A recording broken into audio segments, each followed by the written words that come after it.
it's an impact on our business. It's not only Brexit, I think it's a lot of Corona.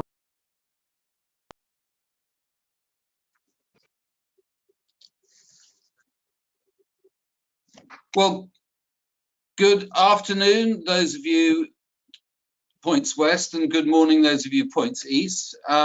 I'd very much like to welcome you to this seminar on Brexit. We are not going to be discussing COVID at the moment, though COVID obviously colours everyone's lives.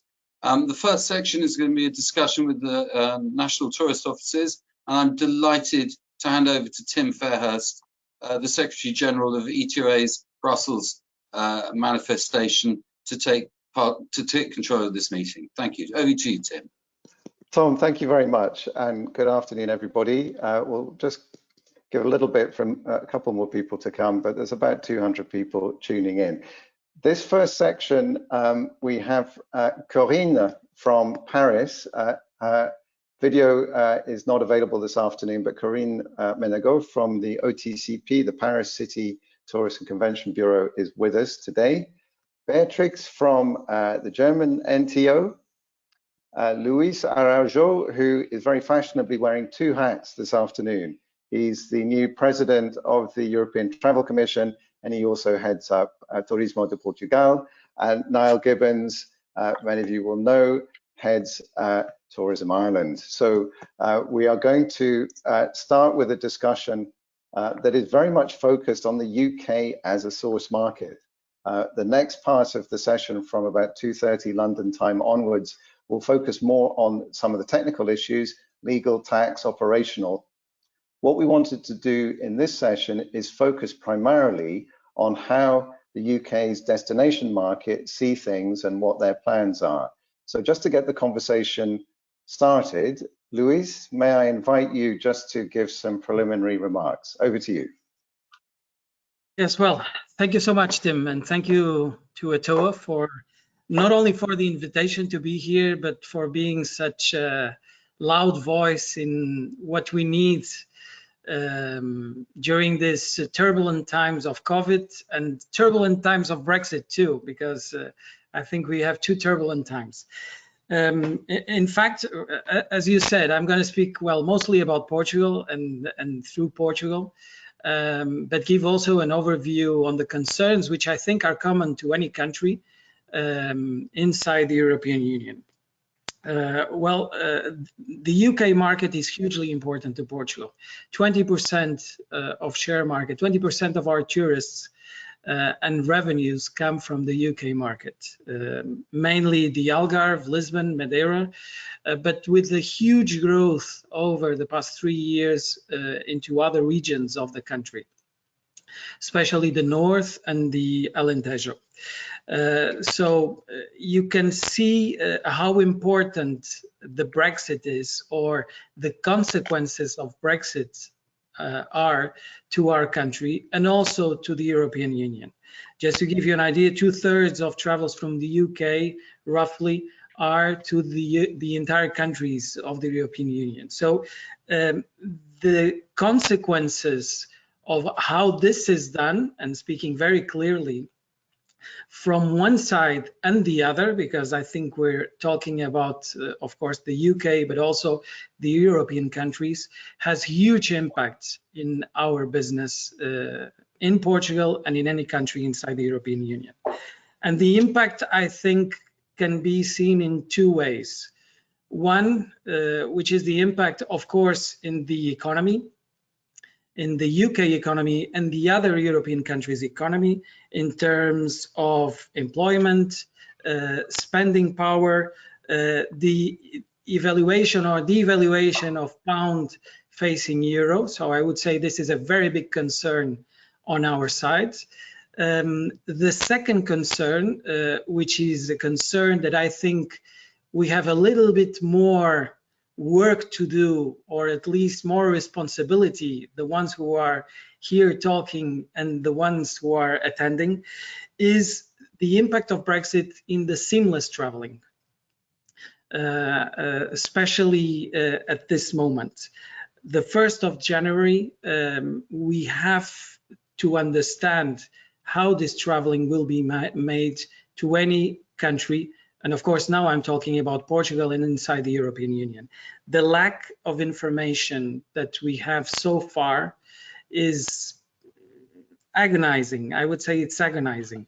The issues related with visas, with special needs of people, the health system, insurances, traveling with pets, working permits, driving licenses, taxes, all these issues have to be very clearly set up until the 1st of January. And we're lacking time, as you can imagine. The issues related with airline companies, taxes to airline companies.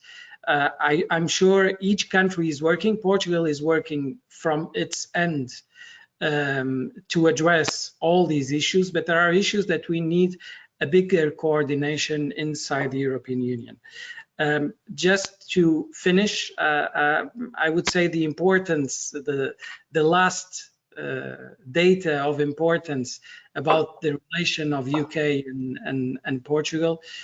We have 300,000 Portuguese working in the UK and roughly 35,000 British people living and working in Portugal. So I would say at least this issue is crucial for the future understanding of both countries and inside the European Union too. Thank you, Luis. Two very clear signals there.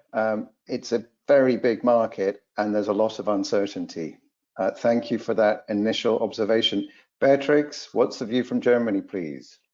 So thank you to Tom and thank you to Tim for inviting me. Hello, guten Tag, good afternoon, and yes, for Germany also, the UK is really an important volume market. We have approximately 5.6 million overnight stays in 2019, and for this year it's less, 60% less. We have only 1.7 million overnight stays from January to August. But we are thinking, we do believe that even after Brexit, the UK market will continue to be for us a real great and important market. We hope, we believe on Monday that there will be a small Brexit deal. And then I think in 2022, we have the same volume as we had in 2019. It's sure, and Luis already talked about it, in the first year after Brexit, we expect consumer insecurities around formal entry requirements. We are already speaking now what's going on, what will be for the health insurance, what will be with visas, the passport requirements. All this may cause, I'm nearly sure, a slight slowdown of numbers in the beginning, because we have a lot of questions on social media. What's going on? Can I go to Germany? What do I need for going to Germany? So the government has to be clear about this in the next weeks, in the next days. And potentially there could also be less flights, I'm sure, especially from low-cost airlines for every country. It will be the same for Portugal, for Spain, for everyone, because it will be, it's an impact on our business. It's not only Brexit, I think it's a lot of Corona also. The biggest challenge, and I agree with Luis, to achieving our goals to have a normal return on 22 is a weak pound, a weak British economy, and a high unemployment rate. This is, however, I think, plenty of data supporting a positive outlook. I believe on this market. UK travelers have the travel in the DNA, I'm sure. They want to travel. For the moment, when the British traveler want to go out of EU countries like Turkey, North Africa, and so they go on. It's not a real border for them. Also, the top 3 destinations are Spain, France, and Italy. It's all EU countries. So, and when they are going to the USA, it ranks in 4th place in terms of source markets. They have to formalities like ESTA. So they have to make the ESTA, but they're happy to do so. We would expect that the new entry requirements into the EU from the UK would be less strict than go to the USA. And I'm sure the British travelers will not see them as a hindrance. They will continue to travel. Another argument for traveling in our country, now I have to speak about Germany. I think everybody talks about sustainability, and Germany has really a lot to offer about sustainable travel. And we have a big choice for sustainable travelers. They are very welcome. We are actively promoting quality tourism and longer stays. And there's a lot to offer for the sustainable traveler. I would like to mention, I can compare all the times that Germany has also offers exceptional value for money. We believe also on the cultural market, the cultural travel. We are very strong. We are not very strong on Sand Beach, but with the cultural travel, we are really a very big market.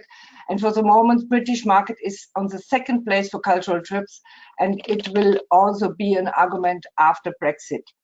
So also the recently emerging travel trends support a positive outlook. I'm sure, like for the moment, we want to de-stress, healthy living, ecologically friendly holidays, off the beaten track experiences, multi-generational holidays, healthy food, trendy food. For all these, Germany is and EU is a real big trend. So allow me a little bit to speak about our themes. We have for 21 German local culture and German spa tradition. I think both themes align very well with post-Corona, but also with post-Brexit. And only a last word to the travel industry. It's not easy for the moment, but we make together, we make campaigns with you, we make our German Travel Mart, road shows. So speak to our Charles Wilson, our sales manager. He can help you to make promotion for Germany, for the destination.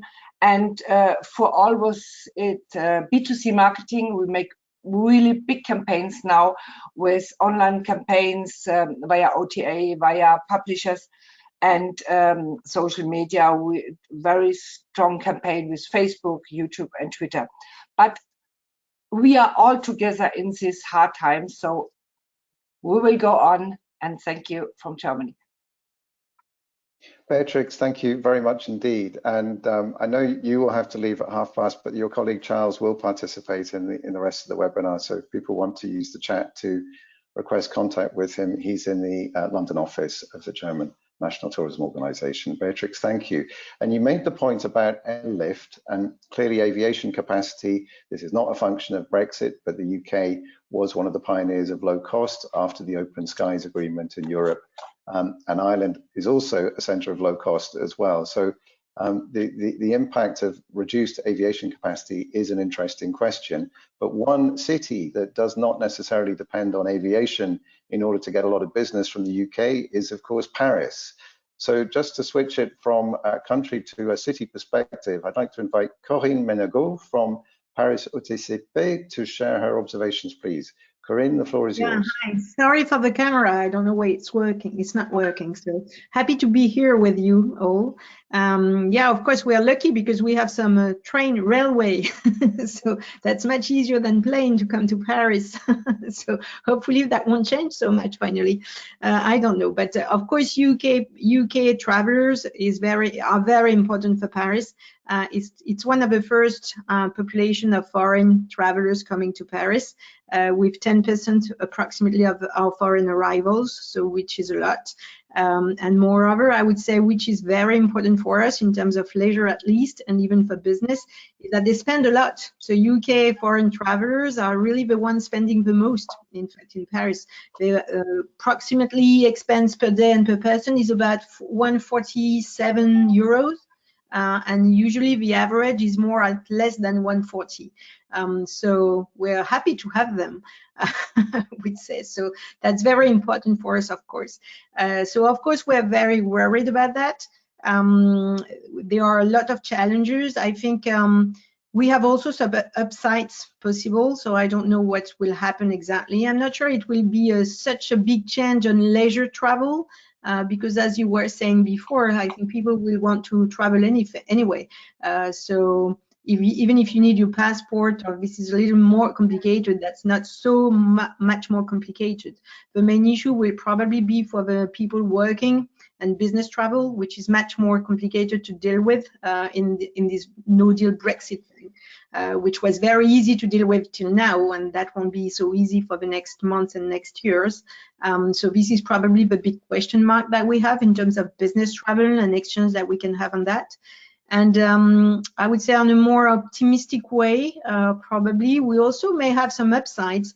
So we are very, we pay very much attention to what will happen when it will be for the tax value, because it was we have some exchange with the UK and London and Paris for shopping essentially also, and shopping could be also an upside for that with a tax refund, because they will be entitled to have the tax refund finally.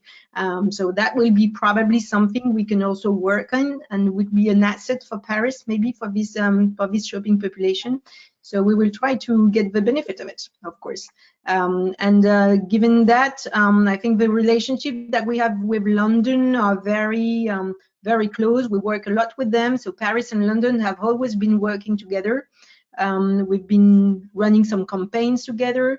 And so hopefully it won't be as easy as it was before, but hopefully we can just continue and pursue our efforts in this way, because I think we've got quite the same challenges as the city, especially now, and we have to work together also in the future.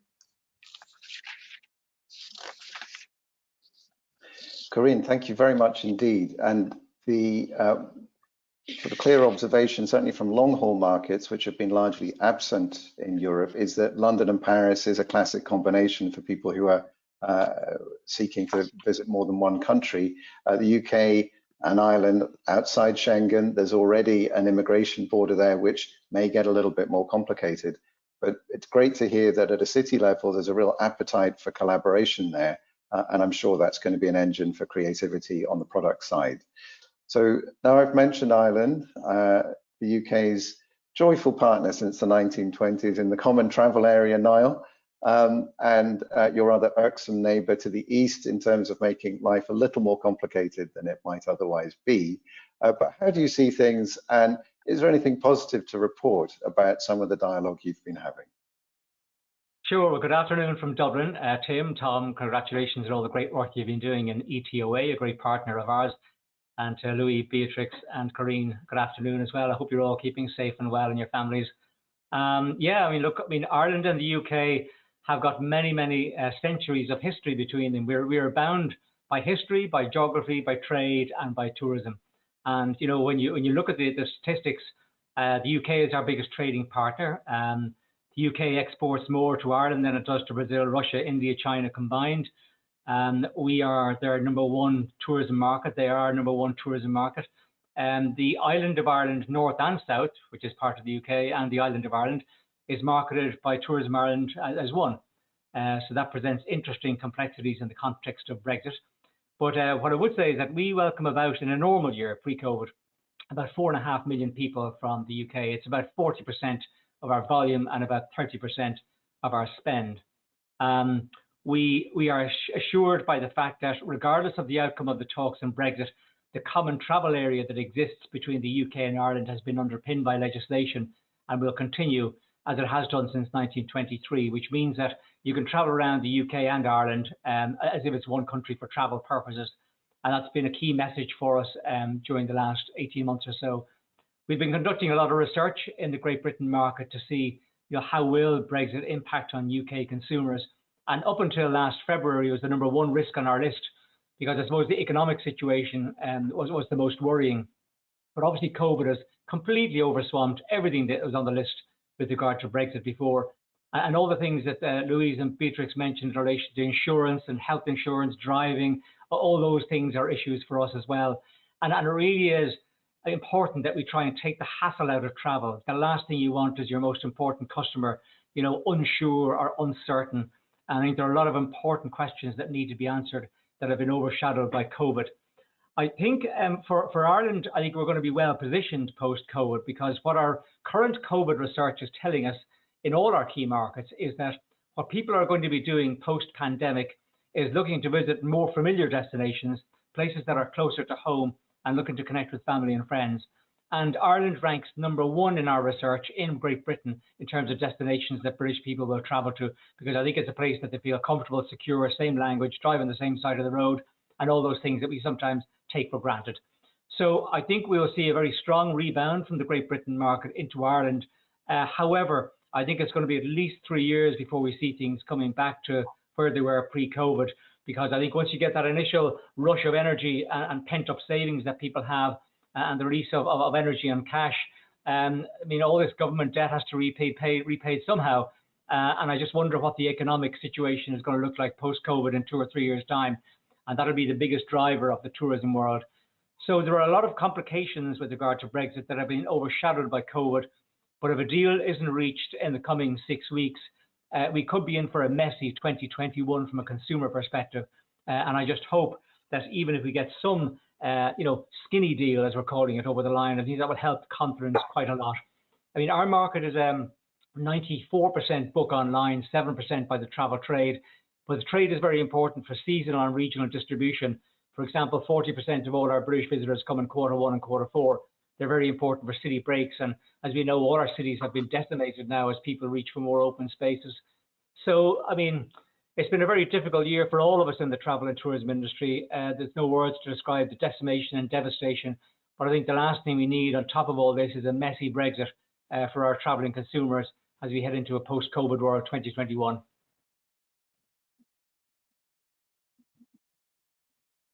That's clear, Niall. I don't think anyone wants to see the mess. And I think if I could summarize what we've heard from all the speakers so far, it's the lack of clarity, it's the uncertainty, in addition to speculation about the possible strength of the UK economy and unemployment rates, which are causing serious concern.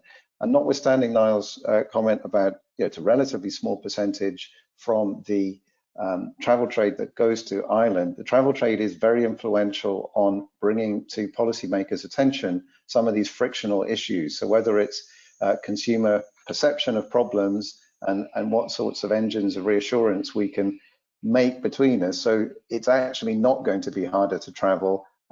ETIAS will be very easy once ETIAS comes along in a year or two, and that's for visiting Schengen. So it's really focusing on the problems we can address. And from an opportunity perspective, I wonder if I could ask all of you, and Beatrix mentioned the cultural tourist and so forth. The stereotype has sometimes been that the UK is a source of cheap and cheerful tourism in various parts of Europe.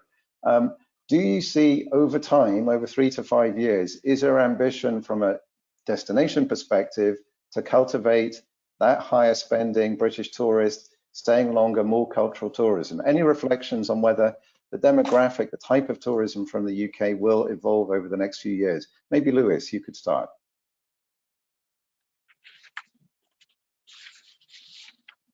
Unmute. I think it has changed over the past years, for sure. As I told you, the biggest growth in Portugal were areas which are not traditional areas for the traditional UK visitor, like the North, the Alentejo. I think that has to do a lot with the effort we're doing in promoting different products, well, a different country, not only based on its core areas of tourism, for sure, like the Algarve or Madeira or Lisbon, but other areas attached to different interests, like the Alentejo attached to the wine tourism, or the cycling and walking paths of Portugal, or the history and culture, trying to promote Portugal as a country to visit the entire year and through the entire country. I think we're seeing that. What we expect for the future has a lot to do, of course, with Brexit, but with COVID too, and we can't split both. Unfortunately, we have to live with both of them for the next years, not only for this year but for next years. And surely we're seeing I won't say UK is a domestic traveler, but well, at least we're in the same time zone, which is good. It's an advantage for us. But we will see a lot of this loyalty or fidelity that exists between countries. And as I told, 20% of our tourists come from the UK. It's the longest prevailing alliance in the world of between two countries, and it's much more than just wine. There is a strong relationship between the two countries, and I have to thank all the British tour operators that have helped us in building this loyalty between the two countries and two nations. So I would say promoting alternative products like the summer festivals or other events that we're organizing, and hopefully we will organize in 2021, new destinations, what we call the networks inside Portugal, like the historic villages or the marble villages that we have in Portugal. There's an amount of product that can be commercialized, and it is completely new to the UK citizen. Of course, attracting digital nomads, I think everyone is going to do that, but I would focus a lot, and I think in terms of Portugal, we will be focusing a lot in the relation that exists and the not trying to attract all tourists, but trying to address the message to those who already know us for sure. Okay, thank you. Convincing them that there is much more to see in Portugal, and trying to showcase a country that is very much based in its purpose and knows what to do to attract people. That's a great positive message, Luis. Thank you. I'm afraid we do only have about 2 minutes or so. So if I could invite Corinne and then Beatrix just to, quick 30-second, 1-minute reflection on where you see the product going over the next few years. Yeah, I think anyway, we've got a huge history with British people, and they've been evolving like everyone. I think that's a great trend everywhere. So the tourism is more high-end than it was before and continues to be there. So British people are the ones going the most, for example, in the 4- and 5-star hotel. And I think it goes with, this looking for a more experiential tourism with a more added value for that. And Paris has so many things to offer on that, so that's easy for us. But 2/3 of the people coming from UK are repeaters. So they're not coming just for one thing, they're just coming for multiple things, and they're coming for more and more experiences. And I think this will be the key word for the next few years. Experiential, great. Thank you, Corinne. Beatrix. Hola, I will be very short. Germany for the moment is a very sure destination we have in this after COVID. I think it's a reason they can go there, they have a good health system. This is one thing, and Prince Charles was in Germany recently, and he spoke about this big history and relationship between Germany and the UK, and I think it will help us also. And I was a long time in other countries, and I can tell you, the British people love Germany. It's not only the way to drink wine, the way to drink beer, but it's really the culture, but also to go in the future in sustainable products. I think it's a new way after Brexit, after COVID-19. Thank you very much, Beatrix. And what I'm going to do now is invite Niall to be the bridge from this section to the next as Tom takes over. So Niall, if you'd like to just share any reflections as to where you see product going. I'm going to say thank you to Corinne, Beatrix and Luis, some of whom can stick around for the rest of the afternoon. I have to go. Thank you very much for a very stimulating and forward-looking presentation from all of you. Niall, over to you, and then Tom. Thank you very much. Thank you.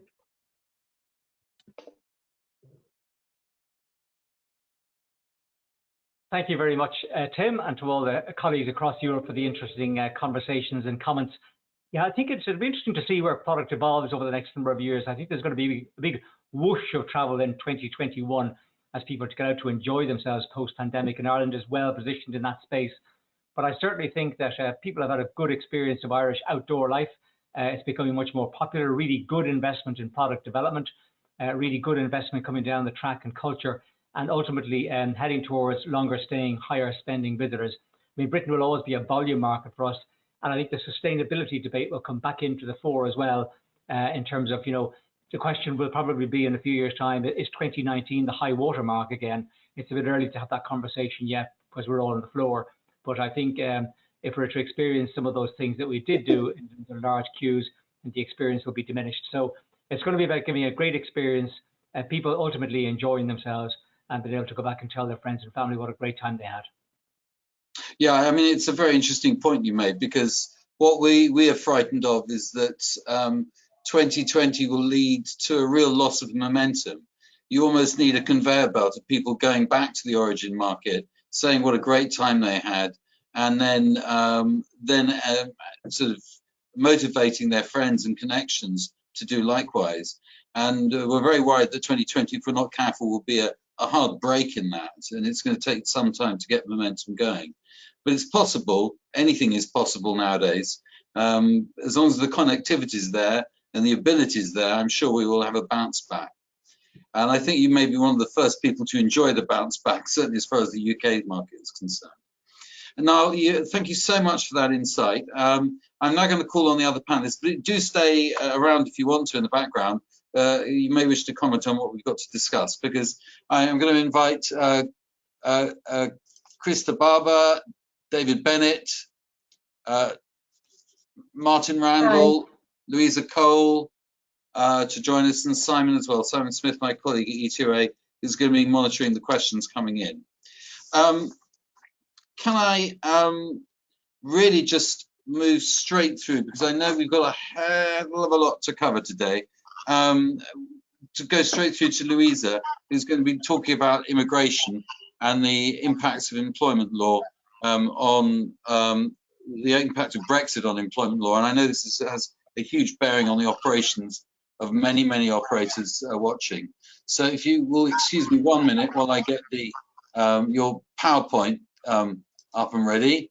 I will try and do that now.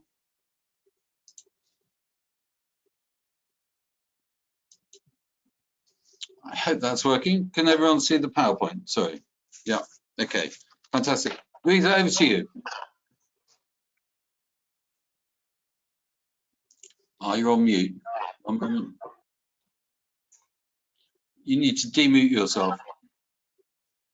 Perfect. Thank you. Okay, good afternoon, everyone, and thanks very much, Tom. It's a pleasure to be speaking to everyone today. I'm going to be talking about some of the upcoming changes to the UK immigration system and the impact of the end of free movement, as Tom said, as a result of Brexit. So moving on to the first sort of slide, talking about the headline changes that are coming up. As most of you will be aware, the UK's current immigration system is having an overhaul from the 1st of January 2021, and anyone employers want to recruit from outside the UK, excluding Irish citizens from that point, are going to need to apply for permission or potentially a visa before entering the UK. The requirements are obviously going to be different for each type of visa, and the new system will not apply to EEA or Swiss citizens who you already employ in the UK if they've obtained a status under the EU assessment scheme. And the reality of that really is that lots of employers are going to require a UK sponsor license, and that is the sort of blanket government authorization for employers to employ at the moment non-EEA nationals in the UK, but will soon apply at the end of free movement also to EEA nationals. And that's also going to mean that most employees or potential employees in the future are going to need to qualify for a visa under the points-based system. So I'm going to talk a bit more about those requirements in the next few slides and the other options available to employers and individuals if sponsorship isn't possible. So moving on to the next slide, in relation to the impact on staff from 2021. So I've broken this down into existing staff in the UK and then potential new recruits. So those would be people who come from within the UK or be coming to the UK from overseas for the first time. So the first sort of branch of the diagram relates to existing UK staff. And if you're an employer, a UK sponsor at the moment, you hold a sponsor license in the UK, it could be that you have sponsored migrants under one of the main work routes, which is the Tier 2 route. There are two prongs to that, the Tier 2 intra-company transfer route and the Tier 2 general route. Those staff that are on existing Tier 2 visas are obviously going to be unaffected. Any sort of extensions will fall under the new immigration rules, which were announced a few weeks ago. So, for example, if you've got a Tier 2 general migrant that you employ at the moment, you can extend their visa as a skilled worker. And the new rules are coming into effect as of the 1st of December. So not long to wait now, and any sort of applications that are done after that will obviously fall under the new requirements, the new rules. The second branch of that diagram covers EEA or Swiss nationals and their family members who are here under free movement. And they have a right to stay here if they're in the UK by 11 p.m. on the 31st of December 2020, but they will need to apply under the EU settlement scheme to remain, even if they hold permanent residence. And that's a really important point that I want to mention today. I think it's a misconception that if someone is in possession of permanent residence, they don't need to apply for a status under the EU settlement scheme, but that is not the case. Remember, that also includes non-EEA family members of EEA or Swiss nationals who also have the rights of free movement, and all of those individuals have until the end of June 2021 to apply. At the moment, employers don't have the right to check whether someone has applied for a status via the EU settlement scheme. They can send out communications suggesting that that's done, how it can be done, how they can help, but they can't force someone to show that status.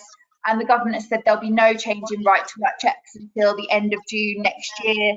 So that's something to watch this space in relation to. I have a feeling that might change, but we don't have any further guidance on it at the moment.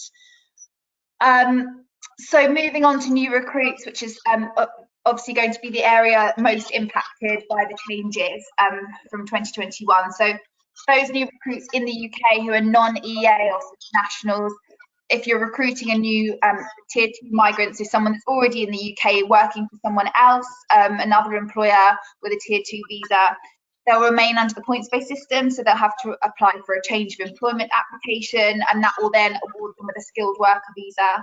Skill and salary requirements will obviously apply, so they'll need to meet the various thresholds that I'm going to talk about in the next slide, and they'll obviously be sponsored under the new rules. The second sort of tranche is EEA or Swiss national new recruits and their family members already in the UK. If they're already in the UK, their status and rights will depend upon when they first came here. So they'll either fall under the EU settlement scheme, as they will have already registered, or will remain eligible to do so until the end of June next year, or they'll need to be sponsored under the points-based system. So employers will need to understand the immigration status of these individuals, and they'll need to do that by undertaking right to work checks. That obviously needs to be done in advance of someone starting work anyway, and that will ascertain which group the individuals fall into and the process they need to follow. And what we'll end up with essentially is two tiers of EEA or Swiss nationals and non-EEA family members from the 1st of Jan.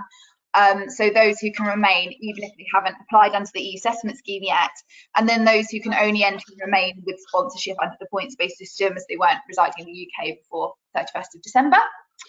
And then lastly, the last sort of tranche in the slide shows those out-of-country non-GB or Irish nationals who are applying from overseas and coming to the UK from the 1st of January onwards, and unless otherwise eligible in another category, all non-GB Irish nationals will be treated alike and will require sponsorship under the points-based system. So as you can see, it's really important that all EEA or Swiss nationals and their family members resident in the UK before the 31st of December 2020 apply under the EU settlement scheme. That's one of the should be the main takeaways from today before the deadline in order to secure a status. They'll then obtain a pre-settled status if they can evidence residence for less than 5 years, or a settled status if they've been here or can prove residence for more than 5 years. Applying is relatively quick and easy. It involves downloading an app and answering a series of questions, and it is significantly easier if you've got a national insurance number and can input that into the questions the app asks you. So moving on to the next slide. Sorry, I'm rushing through the content here, but there are lots of changes that I want to make sure that I'm covering. I just want to touch upon any updates to the points-based system and some new sort of categories that might be useful going forward. So the first sort of change is to those that currently have a sponsor license or are looking to apply for a sponsor license going forward, one of the main categories to sponsor non-EA nationals present is the Tier 2 general visa category. That's being kept, but it's being renamed as the skilled worker visa under the new immigration system and is being slightly tinkered with.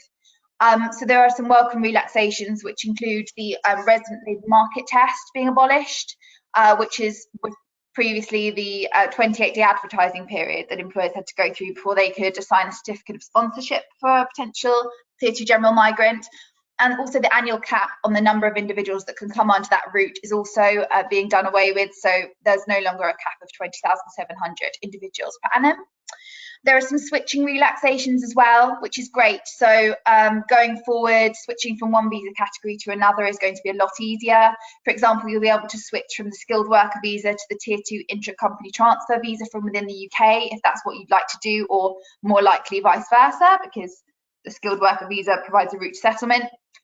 And there are some exemptions to switching, so you can't, for example, switch from within the UK as a visitor into the skilled worker route, or from a seasonal worker visa into the skilled worker route, but most other switching is permitted.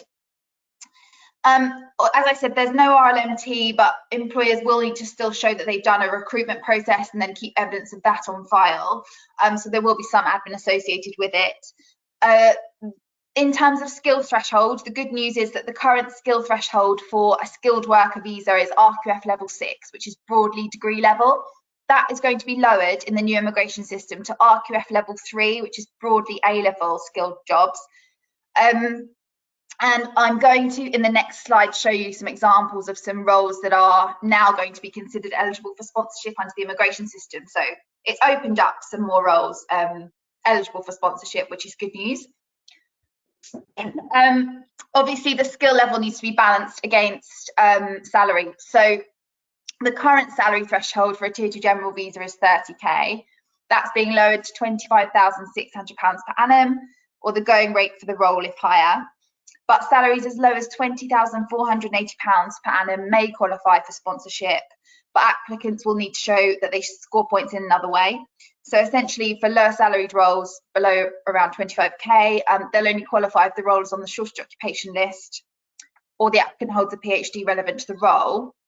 An exemption to that is new entrants. So if an individual is applying under the skilled worker route and they're under the age of 26 at the date of application, or if they've last had leave as a student in the last couple of years in the UK, they'll be considered a new entrant. And as the government recognises that these individuals are at the start of their career, there's a lower salary threshold applicable to them.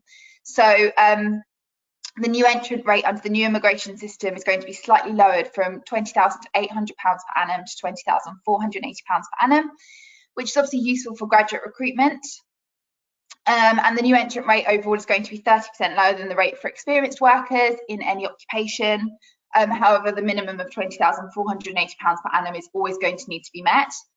Other good news in relation to that is that under the new rules, you can pay a new entrant that lower rate for up to 4 years, and currently you can only do so for 3.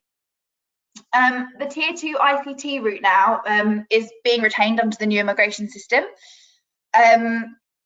Not much change to it, still requires degree level skill, and the minimum salary is still £41,500 per annum.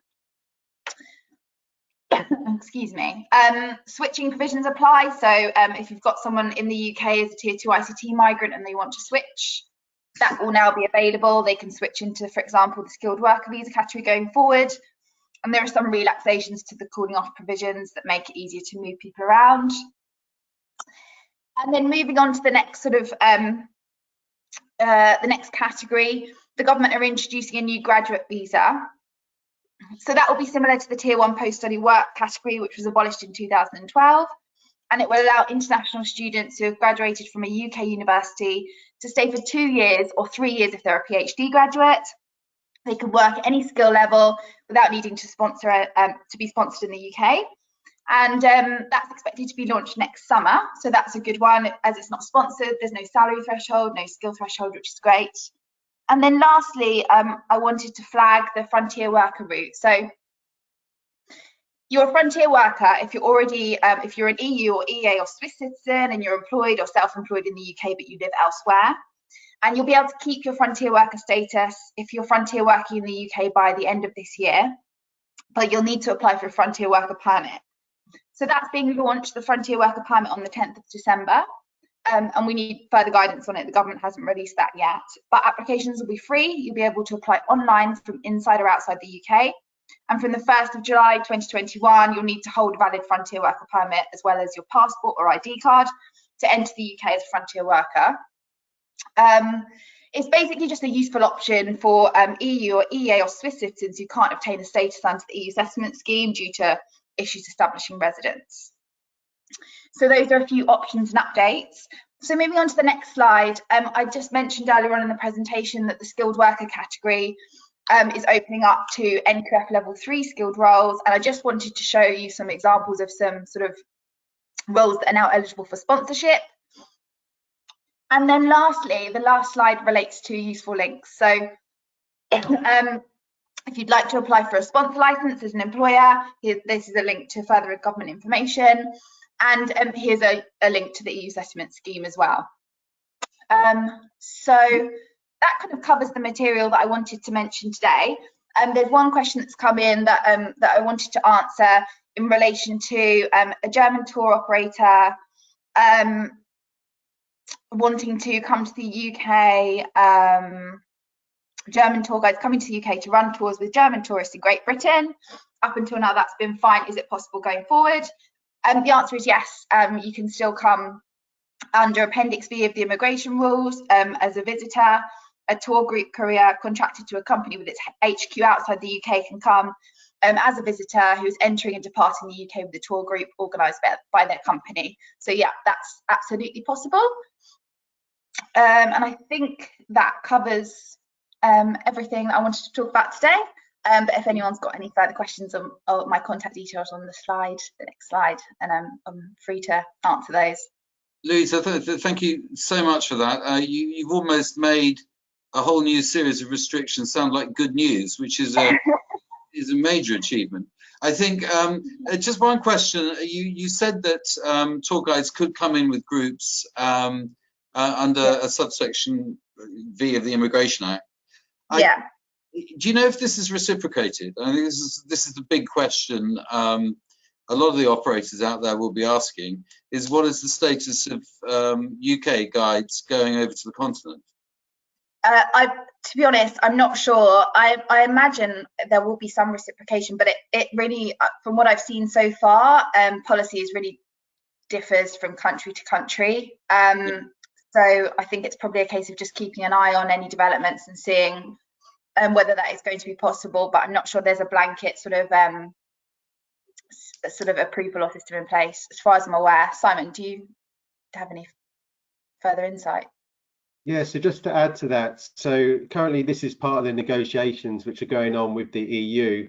Hopefully we'll have an answer in the next week on the negotiations. If there is a no deal, that's not saying there won't be any agreement, because there's obviously option of bilateral agreements as well. Just to highlight on the working between UK and Ireland and vice versa is okay because of the common travel area. So we're talking about Schengen mainly. We do have some information on the website, so please look at our Brexit page. We also mentioned about family members who are also EU nationals as well, so please look at that link. And we will provide further updates as we go through the next following months, but we recognise it's a very big challenge for multi-country tours. Yeah, indeed. I think this is probably the one big nightmare a lot of people are facing, is the prospect that their guide lecturing body are going to find it very, very difficult to work in Europe in the future. I'm sure that won't be the case, but we can't be certain about that until we see what's written on this agreement, which is supposed to be finalised within the next couple of weeks. There are huge tax implications to Brexit, and I'm delighted that we've got David Bennett here, an old friend of ETOA's, well, a friend of ETOA's over a long time. I'm not accusing him of being old. David, why don't you take it away? We've got a presentation here, which I'll click through for you. Okay, thank you, Tom. I think you were right first time. Okay, good afternoon, everybody. I'm going to make a few, well, I'm going to cover a few issues this afternoon. They'll all be very, very quick, but of course I'm happy to elaborate on any of them in the Q&A afterwards. I'm going to start with a couple of general comments, just to get the later comments into some sort of context. It's well known, of course, that the EU VAT system applies throughout the EU compulsorily. It's inevitable then that leaving the EU means change. Many aspects of EU VAT support the operation of the single market, and again, therefore, leaving the single market means that we lose some of the VAT measures designed to facilitate cross-border trade within the single market. And TOMS, the Tour Operators Margin Scheme, is one such arrangement. Now, these changes mean huge upheaval for those trading in goods. Of course, that's not the subject for this afternoon, but there are changes for services too, and travel is one of the most affected service areas. Okay, so as I said, TOMS is one of the single measure markets that we're about, measures rather, that we're about to lose in the UK, and that's because TOMS is an EU scheme. It applies to tour operators in the EU. It's a protection, it's a simplification. It allows tour operators and similar trading in the EU, selling travel in more than one member state, to account for VAT in just one member state. That's the inherent simplification, the objective of the scheme. So the loss of the EU version of TOMS next year means two things really for the UK. Firstly, what UK rules will replace those arrangements, and secondly, what does the change mean for UK businesses selling travel enjoyed within the EU? Well, let's look at the UK first. I have to say there is still no certainty on this. I think we're almost there. What I'm about to describe is probably 95% certain, at least, to be implemented. And I think within a week or so, we will probably get the all clear from HMRC on what I'm about to say. We do already have legislation. This was introduced last year in preparation for a possible no-deal Brexit. I just refer to it as the new TOMS order. It effectively introduces a new UK version of the existing EU TOMS scheme. Now, I will stress it's a UK scheme, not an EU scheme, which is important when we come on to look at some of the other implications. But this order would make two changes to the existing rules. Firstly, and perhaps obviously, it would limit the operation of TOMS to tour operators located in the UK. More importantly, it would retain margin taxation, but the margin would only be subject to VAT to the extent that the margin is earned on UK travel. So for many UK-based tour operators, the amount of TOMS VAT payable will reduce enormously, quite possibly to nil. All non-UK travel within TOMS is zero rated. I know many ETOA members trade in such a way that TOMS is not an issue for them, or perhaps applies to just a small part. For many ETOA members, it's the rest of the stuff perhaps which is most important. And here HMRC have said, well, look, we're changing the bare minimum. We have to change TOMS. We're changing it only to the extent that we have to. And the rules for travel falling outside of TOMS, and that would be most wholesalers, will not change. Again, I stress this is not 100% sure, but this is what they've told me several times now on the phone. So for wholesalers, we think that the default position would be to fall outside of TOMS, and the existing treatment of standalone services and packages will remain as it is right now. But it will still be possible for wholesalers to opt into TOMS, but of course they would now be opting into a specific UK scheme and not the EU scheme. Happy, of course, to elaborate on any detail of this a bit later on. Tom, if we could move on. The next issue is to look But what all of this is likely to mean, or may mean, for UK tour operators selling EU travel. And here the distinction between the new UK scheme and the EU scheme becomes all important. The protection or the simplification of the EU scheme will not apply to us.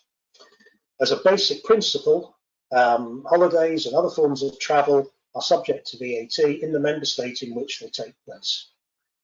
Doesn't matter whether it's B2C or B2B in that context.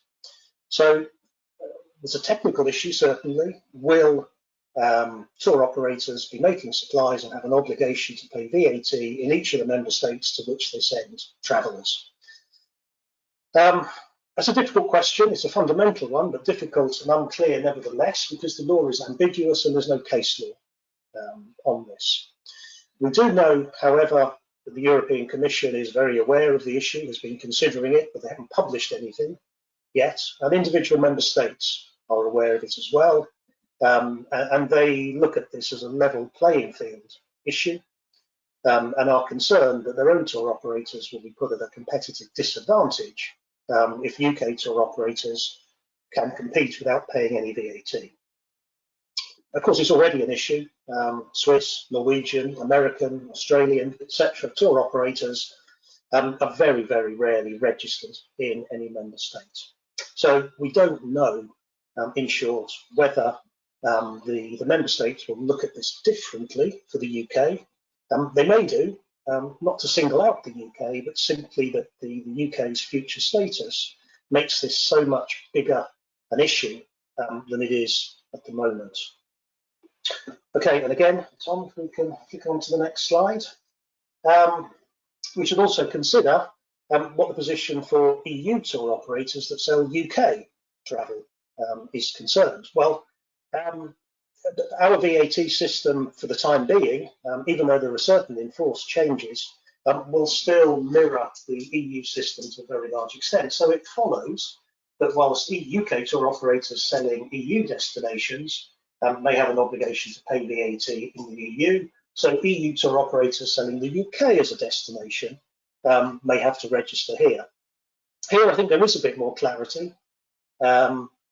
It's long been HMRC's policy that third country non-EU suppliers do not have to register in the UK, and it's expected that that will continue. So again, not 100% there yet, but it is very likely, I think, that there will be no requirement on non-UK tour operators to register here when selling the UK. But just a reminder that in certain circumstances, particularly in the wholesale sector, it is possible to register in the UK as a non-UK established tour operator, and it is beneficial in many circumstances to do so. And those rules should be unaffected by all of this.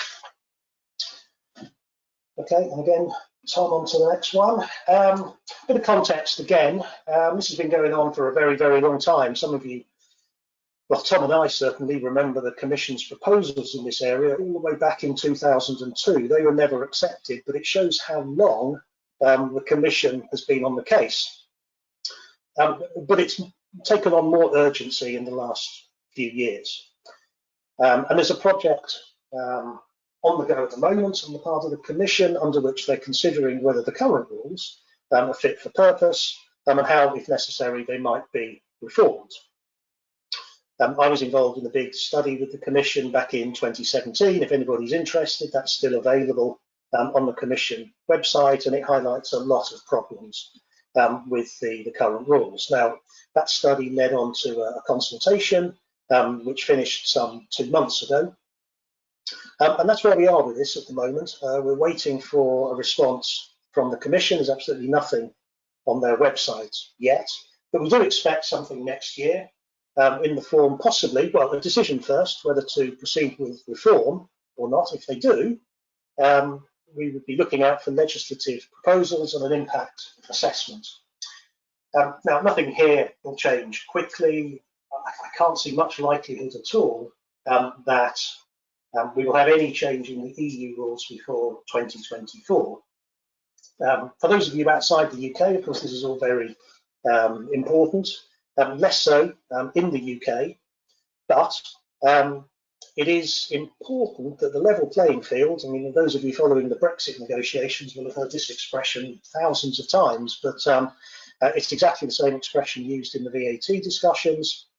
In this context, of course, it means the same treatment of EU and third country businesses. And it is a key objective. It formed a large part of this year's public consultation, and it's written into all of the Commission documents on this. So on the assumption that we do have reform, it is highly likely that the rules will be changed in such a way to ensure that tour operators, wherever they are in the world, will be treated for VAT purposes in the same way. It's quite a goal, quite difficult, but that's certainly the objective. And on to my last slide, just a couple of final points which affect some of you at least. So the retail export scheme HMRC have announced will cease at the end of this year. Now this is the scheme under which visitors to the UK, non-EU visitors I should say, who purchase goods whilst they're here for personal export, i.e. they're taking them home with themselves, are entitled to a VAT refund. It doesn't apply to EU visitors.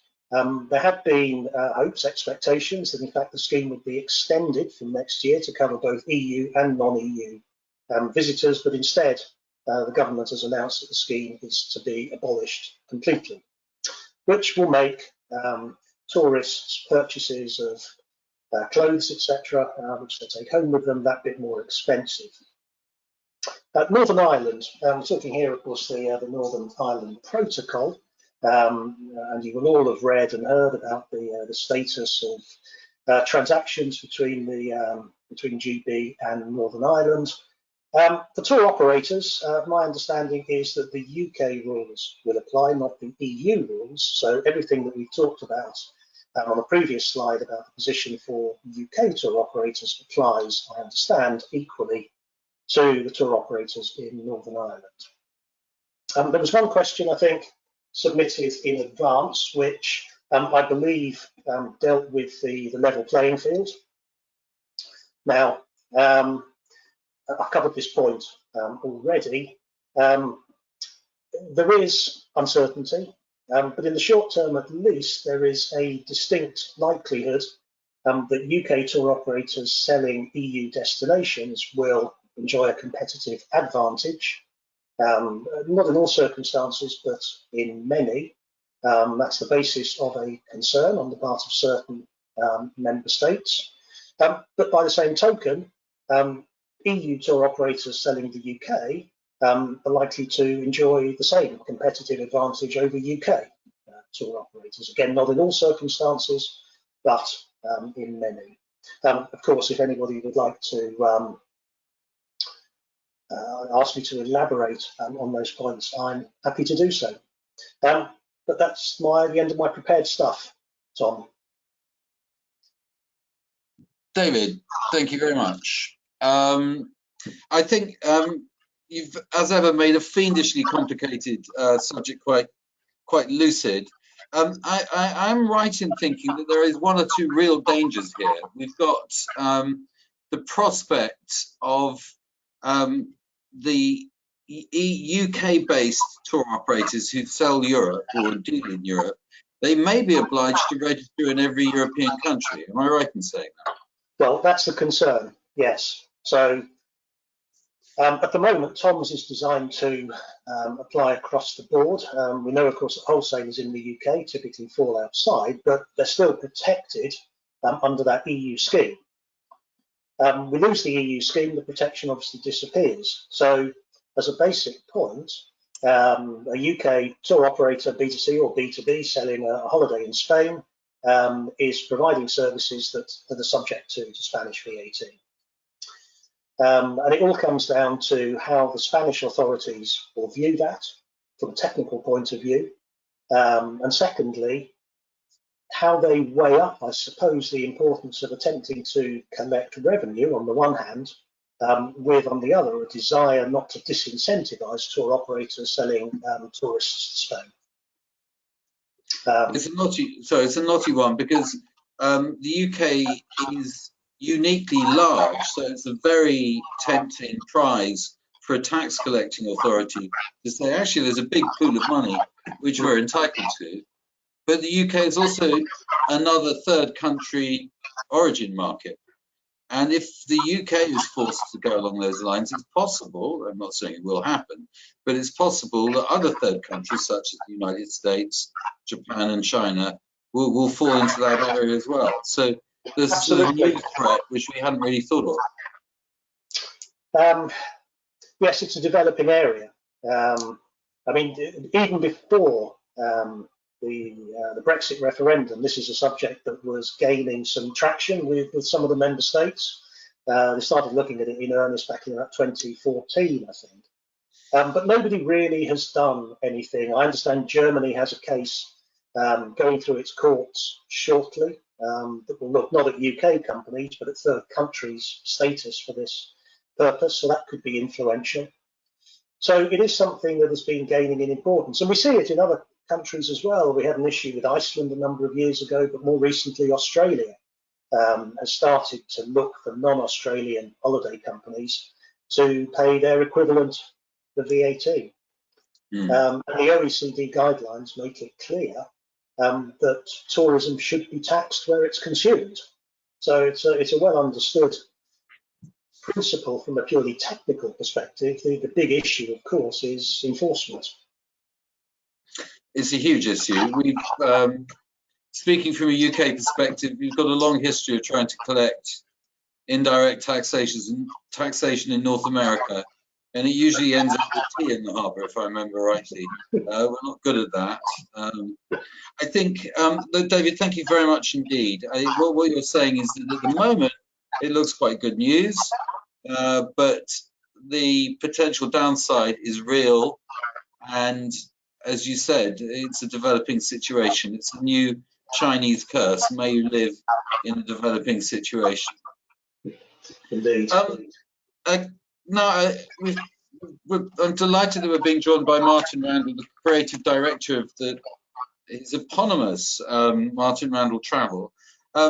Martin, you've got a number of concerns, I know, concerning Brexit. I imagine one of them is going to be the status of your guides and lecturers. Oh, you're on mute. Hold it. Oh man, I got demute. You should be live now. You are correct. It's an existential issue for a number of specialist cultural tour operators, but us more than many. It is the speaker, the lecturer, the so-called guide, which is the key ingredient. People travel for that person, and if there are inhibitions, if we are required to engage a local guide, or if our speaker is not allowed to speak on site, then our clients will no longer want what we are offering. Now, this was a long and hard-fought battle within the EU. You, Tom, were in the vanguard of that. And on the whole, it was successful. Our speakers and the speakers in other specialist companies were allowed legally to speak on sites. Of course, there are exceptions for private places, but that applies worldwide, without the interference of local guides. It's important because we are offering something which one can rarely get from a local guide. There are some extremely good local guides around the world. I've heard hundreds in my time, but there are very, very few who provide the same sort of information and analysis and understanding of the country that our clients are looking for and do get, usually, from our guides. The problem is that a standard local qualified guide is a standard local qualified guide. There's not a great deal of variation, and they tend to aim for a fairly low level in order to be comprehended and enjoyed by a wide range of people. Nothing wrong with that. But just as you can buy a Financial Times or a Sun, you choose, or a Das Bild or Die Frankfurter Zeitung, so the same should apply with those who provide commentary on tours. So it is a very big worry. The solutions are accept the inevitable and pay for a local guide to accompany the tour in addition to our speaker.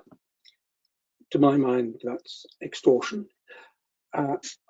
So is paying for a silent guide, and that doesn't always work. That is someone who is qualified but stays with the group but doesn't actually speak.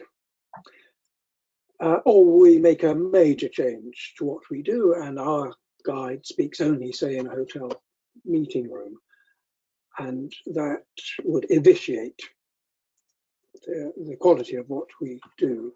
And just to emphasize this, I mean, the people we engage are often leading experts, sometimes world experts, people who know more than practically anyone else, people with an ability to put it across, because that is a major criterion for us. It's not just knowledge.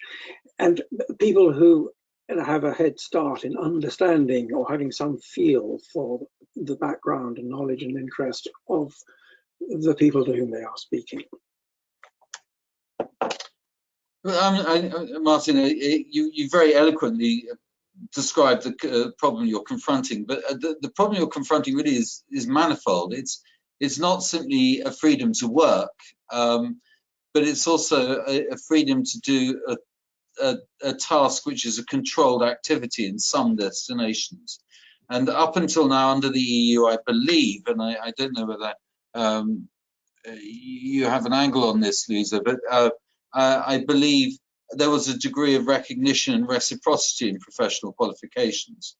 But the professional qualifications your guys have, or your people have, lies almost way above the normal guiding professional qualification. So the two barely meet.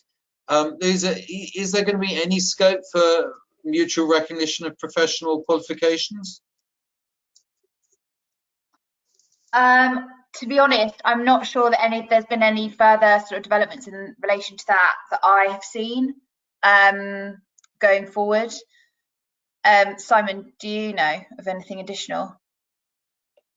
Yeah, just to say that this has been discussed as part of the trade negotiations, but of course, because the UK is leaving the single market, this is a key EU kind of regulation. So it's kind of covered in the kind of the posted workers directive as well. So we have to wait and see. It is quite early to say, but yeah, we'll be able to comment further certainly in the coming months on this point.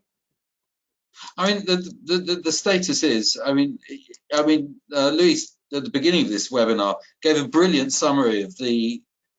He gave us a good guided tour of the state of our ignorance as to what's going to happen. There's a long list in terms of healthcare, ID cards, borders, pets, telephones, package travel directive. There's a huge list of things which we simply don't know are going to be what is happening to them on January the 1st. And I fear guiding is going to be another one until the dust clears. I'm not sure. I would love to be able to give some more clarity to this, Martin. And there's a real issue for all the companies out there who have guides who hold UK passports, who conduct, for instance, American groups throughout Europe. Their status is up in the air at the moment. And we think that we can declare them business visitors, but their functionality is going to be strictly limited to 90 days. And for someone trying to work a season, it's not going to be practical. Christina, you've been sitting there very patiently from Special Tours in Spain. I know you've got a question of issues that you need to raise in terms of general cabotage throughout Europe. Could you just explain what the sort of questions and issues that you're confronting? Well, yeah, well, thanks for inviting me to this meeting and good afternoon from Madrid. And I will very quick. I just would like to point out a couple of things. Since Brexit issue came up, we have faced some challenges with operating tours. And it is true that we feel that Brexit itself has not affected to sales comparing to 2019, at least those coming from America. Spanish market traditionally book their trips later, and we didn't have enough info before COVID came to our lives. But we have changed our operative. We operate tours with Spanish coaches all around Europe. Most of our fleet is Spanish, and we require some specific requirements on coaches. And we also provide our own Wi-Fi on board, Wi-Fi. From 2020, we couldn't operate tours starting or ending within the UK due to Brexit. We were prepared to operate all these tours with local coaches, which means a high increase of cost in some cases, and also the problem of availability. As for example, in Scotland, there's a very high demand during summer, and coach companies didn't have enough fleet to cover all the tour operator demands.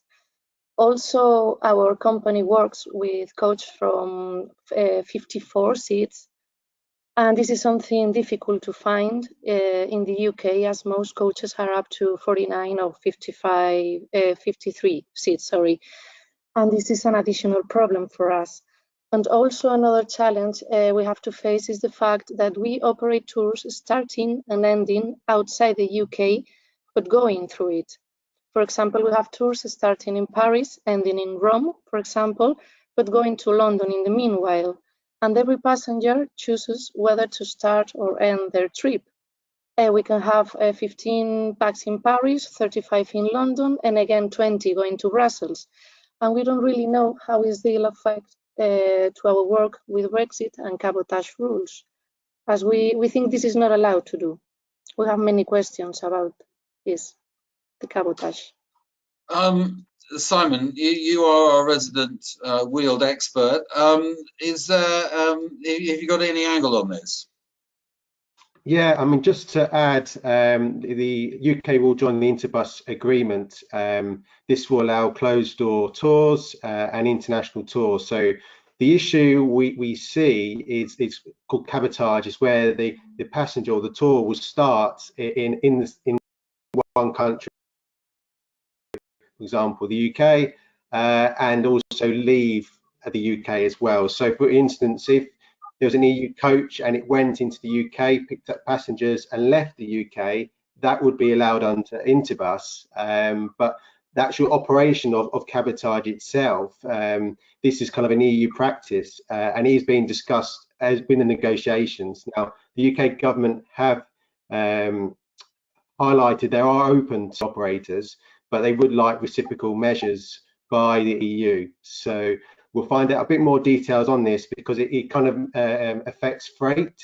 So and it's a key issue which is still to be resolved in the negotiations. But just to highlight for coach travel, if you're conducting closed door journeys, there won't be too much kind of changes. There's a slight difference in documentation. You'll need the Interbus waybill. We do have a link on our website which explains a bit more, certainly for UK operators, what they need to do in the EU. For instance, they'll need a DB sticker, even though the number plate might say EU on it. And also you'll need a certified copy of the operator's license. So please, as members, ask us. We're happy to expand a bit more on this, but international driving permits are generally not really going to be an issue for up to 12 months tours. But as Christina said, the cabotage itself, and I know this has been raised earlier with one of our questions by Irish coaches, just to highlight, we'll wait to see with the Irish border, so like on the border counties specifically, because some of these coach companies will do tours across Northern Ireland and Republic of Ireland. So we'll give further clarity on this, but it's a good chance that could be allowed on the border counties of Ireland, and then we'll see elsewhere in the UK in the coming months. So but also as well, just to add about Switzerland and Andorra, there still isn't an agreement yet for UK coaches to go to these countries through the EU. and we'll provide further update on this soon. Well, thank you for that. Well, there's an opportunity, Niall, if you're still there, that the maybe you should be encouraging everyone to start their coach tours in Ireland before they go on through the UK. You could bypass all the cabotage problems that way. I have to say, just Dublin awaits you. I thought I had problems until I started to hear all these issues, but a range of complications that have been thrown up. And you know, Tom, we had a Brexit working group on Tourism Ireland. You've been on it for the last 3.5 years, but I think the size and scale and complication of issues with only 6 weeks left is nothing short of breathtaking. It is. I find it incredible, but this is neither here nor there. Just to reiterate, some people are raising some points through the questions. This webinar is going to be available on the ETOA website, and it's going to be viewable within the next 24 hours. And that means you will be able to see the slide decks that our two presenters had to rush through. We've got a number of questions still here. Simon, do you want to give us a few questions from the people posing them? Yeah, so we've had a lot of questions about borders, of course. This is pre the webinar and obviously in the webinar itself. The Irish border has been raised. As Niall said earlier, there is a common travel area, but there's other agreements to be aware of as well, called the Northern Ireland Protocol, as David highlighted. That is to avoid a hard border in Ireland. And also there's a Good Friday Agreement, which was set up in the 1990s. So really just to iterate, we don't foresee any hard border in Ireland. I'm sure Niall has conversations with government on this. So I know some US operators have been asking how they'll be affected. Well, not really. It'll be the same as before. So just travel within Ireland. Regarding the UK, about obviously border delays, it's kind of going to be a phased approach, and the idea is the UK government will be doing a lot of customs checks away from the border. So the idea is when the freight vehicle does supporting a positive outlook. I believe on this. Trade negotiations in UK's participation in the scheme. Well, can I clarify the common travel area just for listeners, so to speak? Oh, please, yes. Yeah, so just to reassure you, the common travel area, which has existed since the 1920s between the UK and Ireland, was once again underpinned by a memorandum of understanding between the UK and Irish governments, which was further underpinned by legislation last year. So regardless of what happens on the 1st of January in terms of a UK-EU trade deal, the common travel area will remain in place. So for a pragmatic example, if you have a coach tour that comes into Belfast, it can exit through Dublin, or if it comes into Dublin, it can exit through Belfast. So there'll be no checks or stops at the border at all. Thank you. Now, just to reiterate, the only, well, not the only danger, but the big danger for tourism from a no deal, and the immediate danger, as Simon iterated, is the operational difficulty of moving from the UK into Europe. Vice versa isn't really it won't really be too much of a problem, because the UK has made it clear that they're not really going to change the procedure at all. There is an irony in taking back control and then imposing no new controls. The danger lies when the UK citizens who now become non-members of the European Union, non-members of the EEA, arrive in Schengen. The border officials, wherever they're arriving, are obliged to check, do a full survey of the person's passport, inquire the purpose of the visit, their means, the length of the visit, and their means of keeping themselves sustained on their visit, and where they're expecting to stay. These questions are expected to take up to 3 to 4 times the normal glance and pass and scan process of processing someone through a border. And it's estimated that it can take up to 2 minutes per person. 2 minutes per person is fine when you're the first 4 people in the line. If you're part of a 250-seat aeroplane, those 4 minutes suddenly look rather a long time. And the lines at the airport potentially could be very, very long indeed. And to a certain extent, whilst the Brits have slightly brought it on themselves, we were very concerned that other third country nationals, Americans, Japanese, what have you, might find themselves on this flight and find themselves in the non-EEA line, which may last up to 2 hours. I don't think it's going to be that bad. It's not in anyone's interest for this to happen. But the only information we have is that there's a standing binding obligation emphasized and re-emphasized by the European Commission that these are the border controls in force when people enter the European Union or the EEA. And it's very, very difficult for these to be waived. Though I'm sure, as we've been alluded to, places like Portugal and Spain will create individual areas for the individual lines for the Brits, either to be sort of quarantined in or to be processed at speed. We're reaching the end of our limit here. I wonder, Christina, have you got anything you would like to add at all? No. Martin, beyond guiding, is there any real obstacle you can see other than all the obvious ones that we don't know about? Is there anything in particular you need to raise? All my concerns were well covered. So thank you very much. I'm not mad or well, it's just really up to me to thank Louisa, to thank David, Christina, Martin, and Niall, who's joined us for the whole thing, which has been a great honour. We value our relationship with Tourism Ireland, and Simon, who's joined me. And thanks to all the other panelists who've taken part. Thank you, ladies and gentlemen. I've got a feeling that we'll be discussing this a lot in the coming months. So wait for the next instalment. Goodbye. Thank you very much. Yeah. Thank you.